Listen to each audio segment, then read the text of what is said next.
तो 50 रुपीज़ जो है वो चार्जेस हैं। ये प्रोसीजर आप देखना चाहेंगे या ज्ञान है?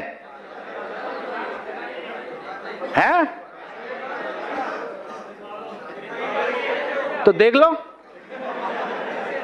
अरे भाई देख लो, उसमें तो ज्ञान की चीज ही नहीं है। उसमें क्या है, स्क्रीनशॉट ले रखे हैं, देखिए स्क्रीन की ओर देखें। तो ऑनलाइन डॉक्यूमेंट अपडेट का तरीका बताया जा रहा है कि किस तरह से होगा। पहली स्क्रीन ये रहेगी जिसमें आप आधार नंबर, एनरोलमेंट, रेजिडेंट की ईआईडी नंबर डाल सकते हैं, fingerprint of resident and operator through single fingerprint RD device for fetching details. उसमें क्या होगा कि डिटेल फेच होते हैं ना ऑनलाइन में। उसके बाद क्या है, जब आप रेजिडेंट का ईआईडी नंबर, आधार नंबर, फिंगरप्रिंट लगा देंगे ऑपरेटर का अपना, तो उससे फाइंड आधार टैब को दबाना है, फाइंड आधार। ठीक, नीचे देखिए वो लाल रंग से है ना, सब कुछ लाल में है। तो जब फाइंड आधार हो गया एक बार, तो उसमें क्या हो जाएगा, स्क्रीन के ऊपर डाटा आ जाएगा। किसका डाटा आएगा? निवासी का डाटा आ जाएगा, जो आपने डाटा फिट किया था उससे। अब आपने मैच करना है कि भाई जो इसने मुझे डॉक्यूमेंट दिए पीओआई या पीओ हो गए, उससे मैच करता है कि नहीं करता, है ना। सॉफ्टवेयर मतलब जो आपका आधार कार्ड है और जो सॉफ्टवेयर है, दोनों में आप देख रहे हैं कि यहाँ भी मैच कर रहा है नहीं कर रहा, और मैच कर रहा है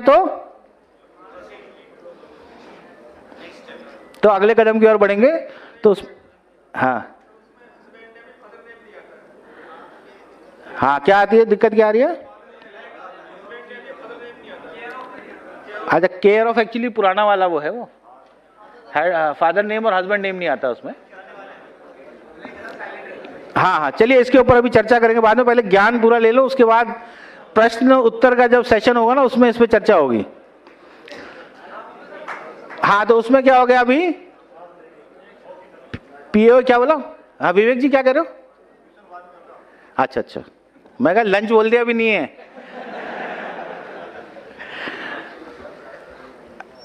जब आपने एक बार मेल कर दिया पीओआई पीओ डॉक्यूमेंट, उसके बाद लाल रंग में क्या दिखाया उसने, नेक्स्ट टैब दबा दिया। अब आपने जो है वेरीफाई कर लिए डॉक्यूमेंट्स की, भैया ठीक है मिलते जुलते हैं। रेफरेंसेस विंडो ओपन, ऑपरेटर जो है स्कैन करेगा पीओआई पीओ डॉक्यूमेंट जो है, और उसके बाद नेक्स्ट टैब दबा देगा। स्कैनिंग करने के बाद और अटैच करने के बाद डॉक्यूमेंट जो है फोटोग्राफ की विंडो खींचेगी, तो या फोटो ले लेगा और कोई भी रेजिडेंट का एक बायोमेट्रिक आइरिस एक ले लेगा, फिंगरप्रिंट एक ले लेगा, और क्लिक ऑन नेक्स्ट टैब। और उसके बाद जो रिव्यू विंडो आ जाएगी। रिव्यू में क्या होगा, आ जाएगा उसका data. Review window will showcase the verification details, operator to verify the resident details for final confirmation and click on confirm tab. Confirm दबा देगा ना। आफ्टर कंफर्मेशन ऑपरेटर के पास जो है उसकी बायोमेट्रिक अपनी लगा देगा और verify biometric and then click on save. ठीक, और उसके बाद जब ये प्रोसेस डॉक्यूमेंट अपडेट का समाप्त हो जाएगा, तो उस पर स्क्रीन पे आ जाएगा कि generate declaration regional request captured successfully will be prompt on screen. Operator क्या करेगा, अपना click print receipt tab and then click on attach document tab for final submission. Print receipt और उसके बाद अटैच डॉक्यूमेंट फाइनल सबमिशन के लिए। और उसके बाद ऑपरेटर अटैच कर देगा रेजिडेंट की साइंड प्रिंट रिसीट और उसके साइंड इनरोलमेंट फॉर्म, और क्लिक कर देगा सेव टैब के ऊपर। ये सब कर रखा है ना, ऐसे क्यों देख रहे हो मेरी तरफ फिर। और फाइनली जो है इसके ऊपर अंत में क्या हो जाएगा, complete enrolment for completing the document update request successfully. पैसे तो मिल गए आपको यार, 85 रुपए है लेकिन जीएसटी मिला के। ईसीएमपी ऑफलाइन हाउ, अब देखिए ईसीएमपी ऑफलाइन भी है, ये हमने कौन सा तरीका देखा, ऑनलाइन। वैसे ही ऑफलाइन भी है, दोनों में अंतर क्या है, सिर्फ एक सिंगल फिंगर आरडी डिवाइस नहीं है, और दूसरा ऑनलाइन मोड में नहीं, तो आप रियल टाइम वेरिफिकेशन नहीं हो रहा डाटा का, हो रहा है नहीं हो रहा, दैट इज द डिफरेंस। तो ऑपरेटर इनरोलमेंट जो है लाइफ साइकिल चेंजेस में जाएगा, click on life cycle option में जाएगा और सेलेक्ट क्या करेगा, ऑफलाइन डॉक्यूमेंट अपडेट। वो देखिए दाई तरफ दिख रहा है, राइट हैंड साइड टॉप में। उसके बाद जो है फर्स्ट टैब में डेमोग्राफिक डिटेल्स, उसमें आदि जो है आधार नंबर डाल देगा, उसका निवासी का नाम डाल देगा, जो उसकी फिजिकल कॉपी है उसके हिसाब से। और इसमें ध्यान ये रखना है कि इसमें कोई भी जो है नाम वगैरह चेंज नहीं होने वाला उसका आधार डेटाबेस में। उसके बाद रेफरेंसेस टैब जो है अपलोड, उसमें पीओआई पीओ डॉक्यूमेंट को कर दिया जाएगा। रेजिडेंट जो है अपना proof of identity, proof of address document देगा, किसमें, ओरिजिनल में, फोटोकॉपी ओरिजिनल में होना चाहिए। ठीक है। और उसके बाद आप दबाएंगे तो ड्रॉप डाउन मेनू में आ जाएगा कौन सा वाला डॉक्यूमेंट है, ठीक है ना, ड्राइविंग लाइसेंस से क्या है वो आपने उसको सेलेक्ट कर दिया। और उसके बाद स्कैन द रेजिडेंट के जो डॉक्यूमेंट आपने स्कैन कर दिए, नेम एड्रेस जो आधार कार्ड में थे। उसके बाद अगले स्टेप में आप क्या करेंगे, facial image and biometrics capture करेंगे, जो कि सेम हम उसमें भी कर रहे थे ऑनलाइन में। कोई भी एक एट्रीब्यूट हो सकती है बायोमेट्रिक्स की, राइट लेफ्ट आइरिस, दोनों अंगूठे, fingerprint, left hand right hand, जब भी हम इनरोलमेंट कर रहे हैं। लेकिन ये रियल टाइम बेसिस पे वेरीफाई नहीं होगी। और रिव्यू सेक्शन में केयरफुली चेक करना है आपने जो भी डिटेल्स थे हमारे रेजिडेंट्स के, और उसको फिर क्या करना है, कंफर्म, और फिर थैंक यू। चलिए, तो मुझे आशा है कि मैं शायद सफल रहा। एक आध कोई, देखो हर कक्षा में एक ना एक विद्यार्थी होता है जो चैलेंजिंग होता है, तो एक चैलेंजिंग थे आदमी, लेकिन मैं आप सबको बांध पाया। और मुझे उम्मीद है, मुझे विश्वास है, बल्कि उम्मीद ही नहीं, कि डॉक्यूमेंट अपडेट जो इसको एक बहुत बड़ा, जैसे आप फील्ड में जाने वाले हैं, आप 500 लोग कब जा रहे हैं, कल, मतलब कल परसों से जो एकदम से हमारे सिस्टम के ऊपर ओवरलोड कर दोगे आप लोग, है ना। इतना काम आने वाला है, इतना काम आप लोग इस अपॉर्चुनिटी को अवेल करने वाले हैं। इस नॉलेज को जो आपने यहाँ ग्रहण करने वाले हैं, सीखने वाले हैं, अपने तक मत रखिएगा, कृपया पास इट ऑन। 2-3-4 लोगों को अवश्य दें, उन 2-3-4 को बोलो आगे 2-3-4 को दें। चेन सिस्टम सुना है ना, कौन सी पिक्चर में था, तो कृपया चेन बनाएं। और इसको जो एक मतलब फील्ड में हमें दिखना चाहिए कि अभी हर रोज में जो एकदम से जो हमने ट्रेनिंग यहाँ पे यूआईडी और सीएससी की पार्टनरशिप में आपको जो ट्रेनिंग मिल रही है, जो आप ट्रेनिंग ले रहे हैं, इसका आप संपूर्ण लाभ उठाएं। तो ये मैं आशा कर सकता हूं आप सबसे। ये ऊपर वाले कुछ नहीं बोल रहे हैं, वो लंच के वो पहले देख रहे हैं, पीछे हम उतरेंगे। तो आप करेंगे ये काम अभी। चलिए, बहुत बहुत धन्यवाद, thank you very much.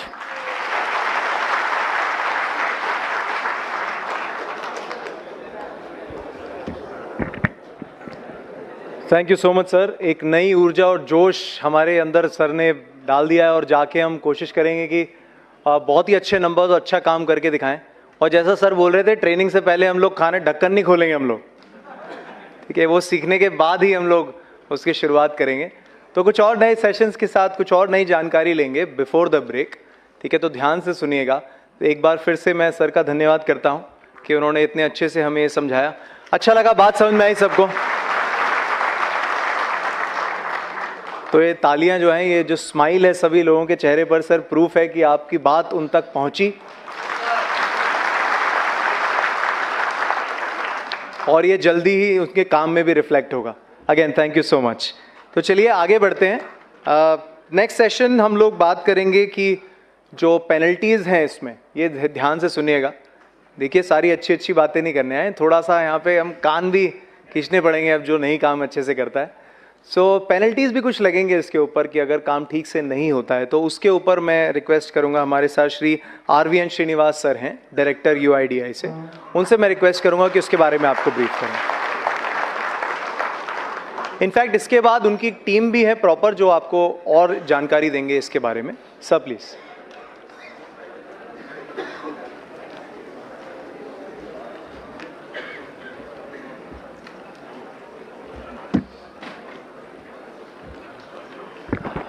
Good afternoon. Lunch के पहले ये बहुत टिपिकल समय है, जो नींद आती है, भूख लगती है, सुनने में कोई दिक्कत होती है, इसलिए हमने सोच पोच के पेनल्टीज़ की सेशन लगी हुई है अभी, क्योंकि जो भी नींद होते हैं ना वो उड़ जाती है एकदम।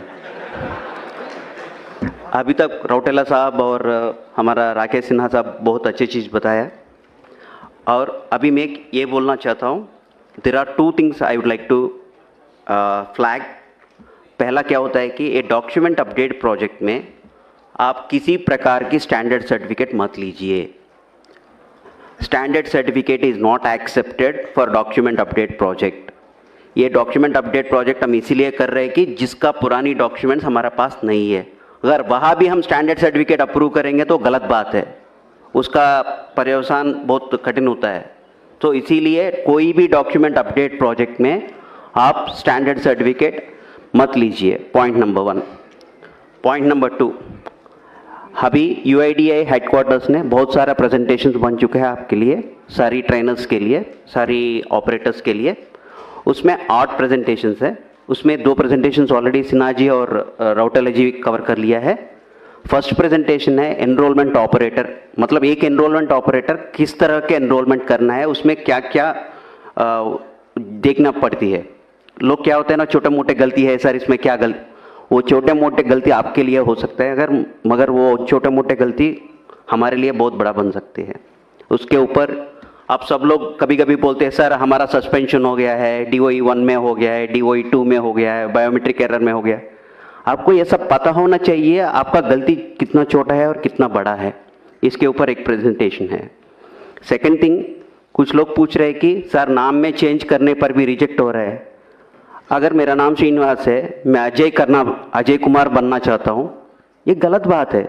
वो अजय कुमार बन के क्या कर रहे हैं आपको मालूम है? वो किसी दूसरे के प्रॉपर्टी को भी लेके जा रहा है।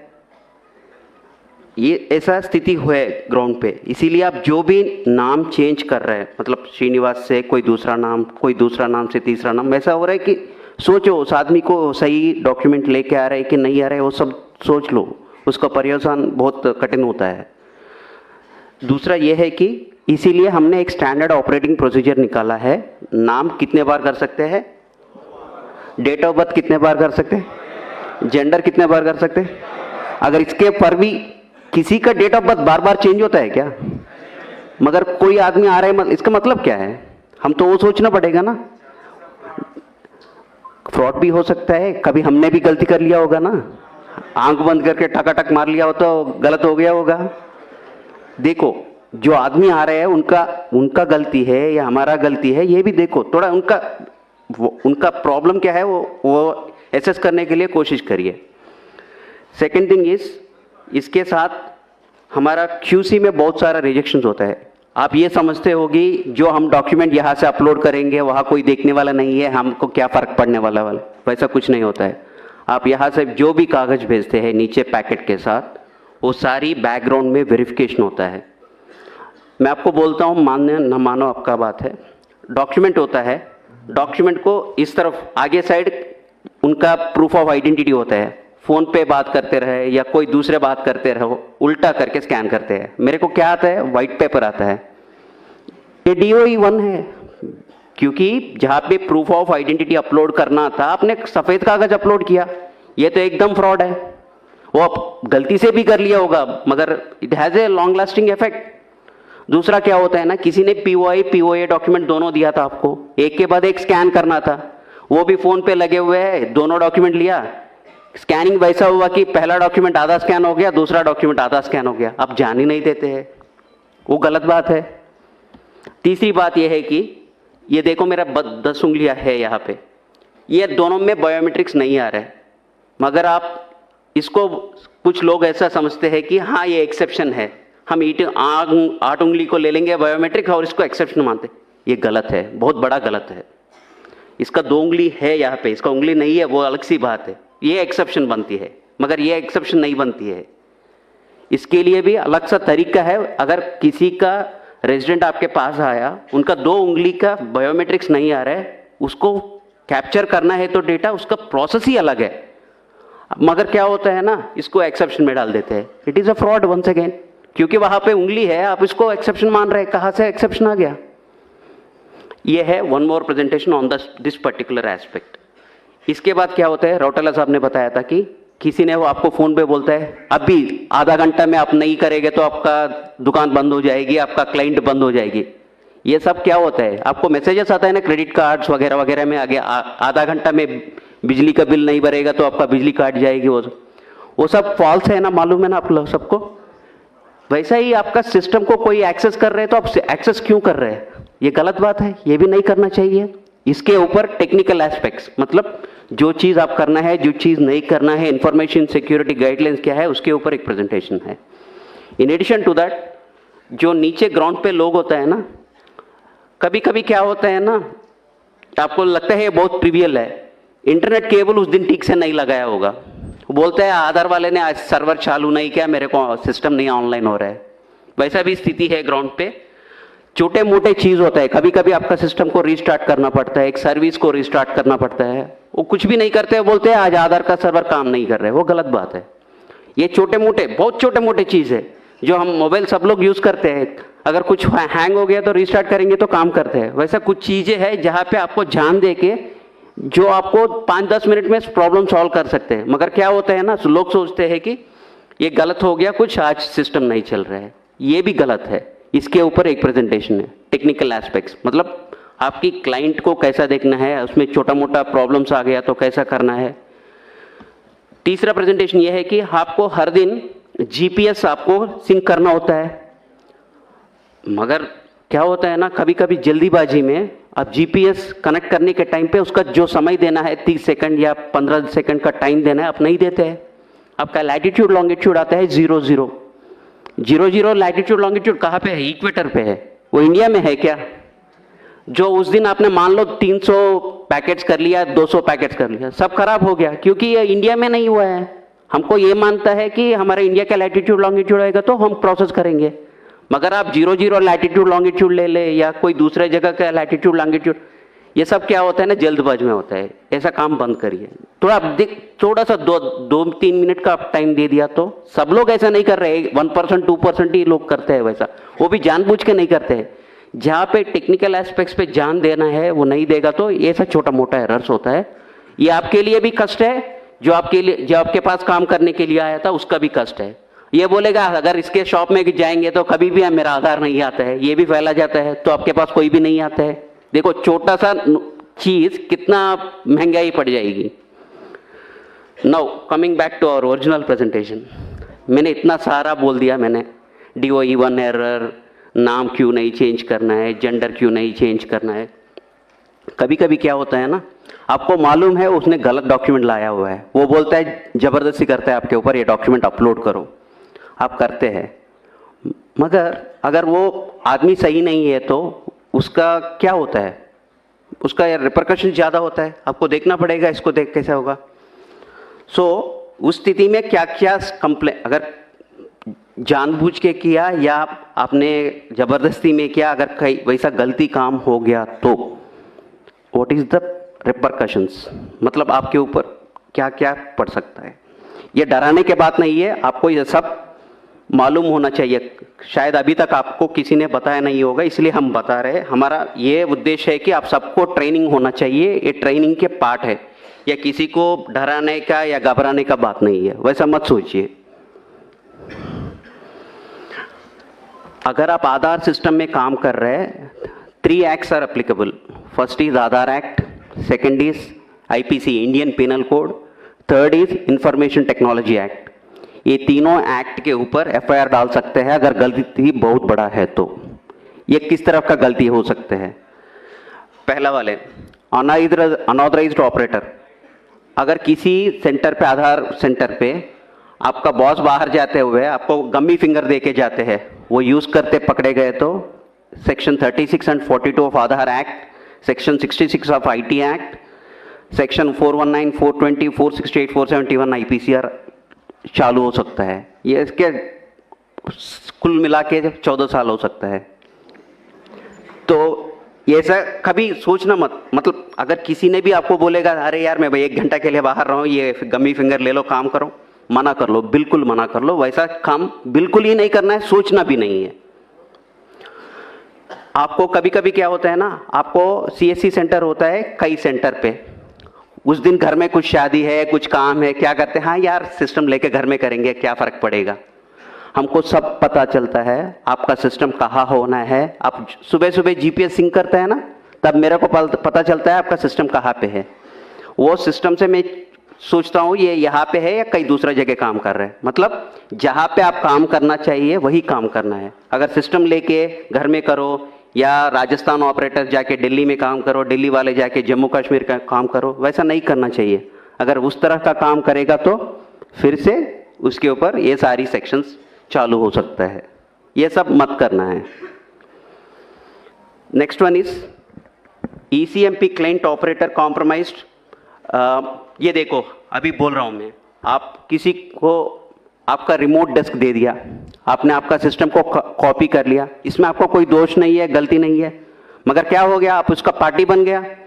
आप वो सिस्टम का, आपका सिस्टम्स डिटेल्स लेके कहीं दूसरे जगह सिस्टम चल रहा है, उसको जॉब अकाउंट देने पड़ेगा, आप लोगों को ही देना पड़ेगा। किसने बोला आपको देने को? आपने उस समय क्यों नहीं सोचा था ये सिस्टम देना है, ये सही आदमी है, गलत आदमी है, कौन है, सोचना पड़ेगा ना उस वक्त। वो भी नहीं करेगा तो भी उसके ऊपर भी इतना सारा सेक्शंस लागू हो जाएगा।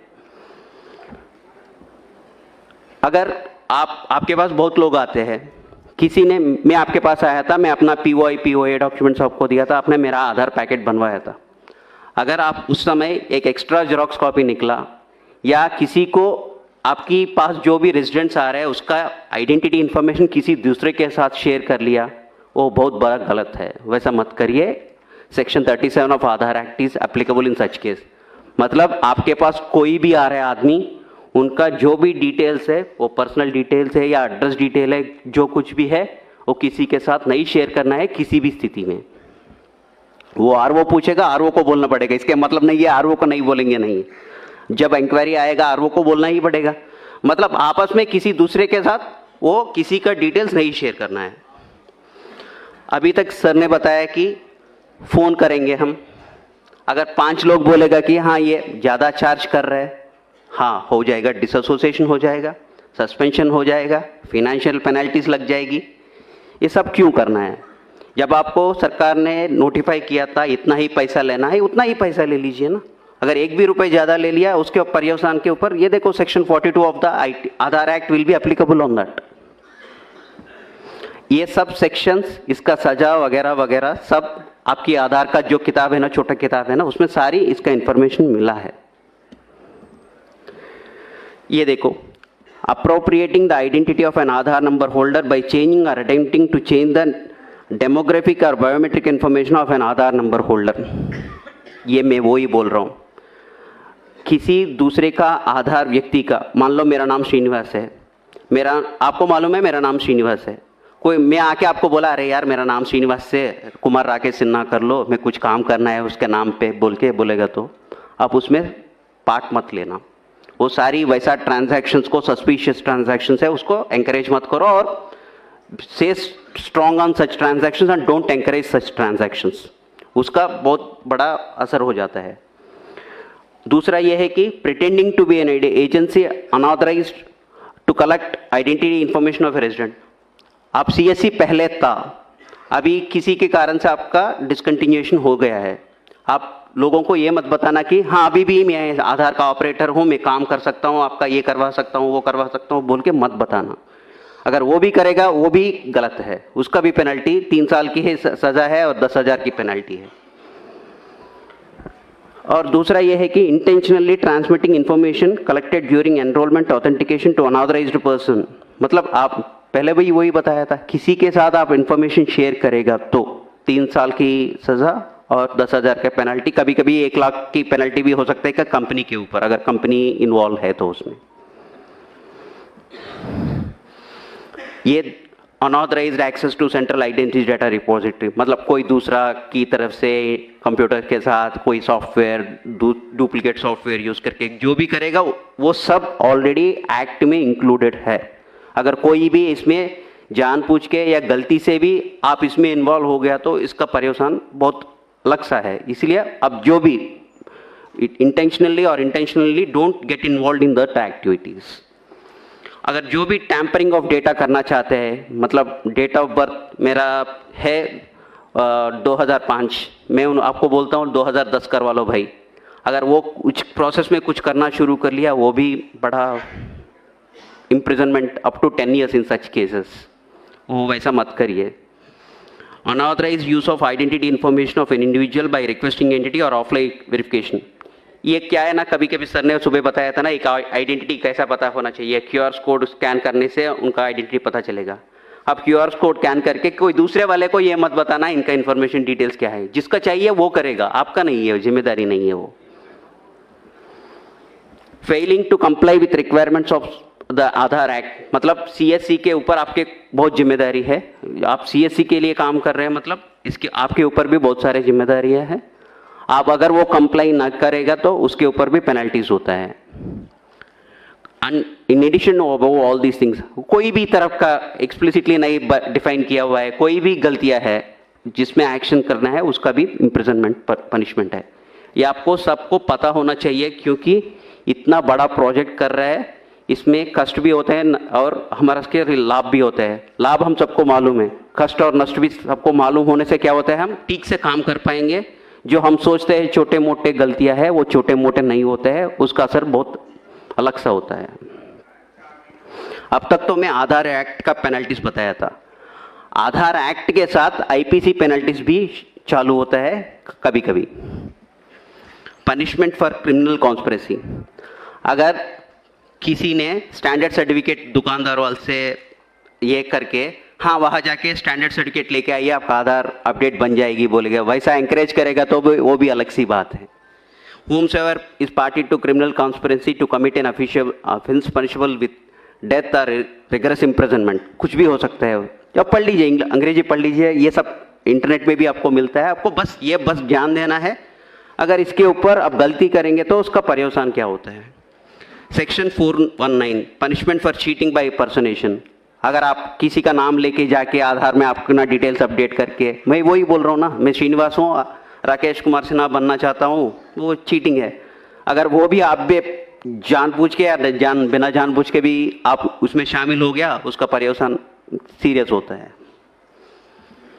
420 ये सबको मालूम है, 420 का केस क्या होता है, गलती जो भी किस तरफ की भी गलती करेगा तो वो 420 में आता है। 467 फोर्जरी ऑफ वैल्यूएबल सिक्योरिटी, मतलब आप फोर्जरी करो या डॉक्यूमेंट को, कुछ लोग क्या कर रहे हैं कि जब आशीष हमारा क्यूसी मैनेजर वो यहाँ पे है, लंच के बाद वो एक क्यूसी के ऊपर कौन सी एरर्स होती है वो सब बताते हो। आपके पास बर्थ सर्टिफिकेट लेके एक आदमी आता है, मगर बर्थ सर्टिफिकेट में डेट ऑफ बर्थ में व्हाइटनर लगा के डेट ऑफ बर्थ चेंज किया है, मतलब डॉक्यूमेंट इज टैम्पर्ड। उस डॉक्यूमेंट को एक्सेप्ट ही नहीं करना चाहिए था, मगर लोग देखते ही नहीं है, जान नहीं देते हैं, वो स्कैन करके अपलोड करते हैं, वो DOE 1 में आते हैं। मतलब जो गलती कर रहे हैं उनके साथ आप उनको सहायता कर रहे हो, क्योंकि डॉक्यूमेंट में जब व्हाइटनर लगा के डेट ऑफ बर्थ और नाम चेंज किया हुआ है, आप उस डॉक्यूमेंट को क्यों एक्सेप्ट कर रहे हैं? एक्सेप्ट नहीं करना चाहिए था। ये भी 468 वही पे forgery, the intention of the forgery is for cheating, उसके लिए पनिशमेंट है।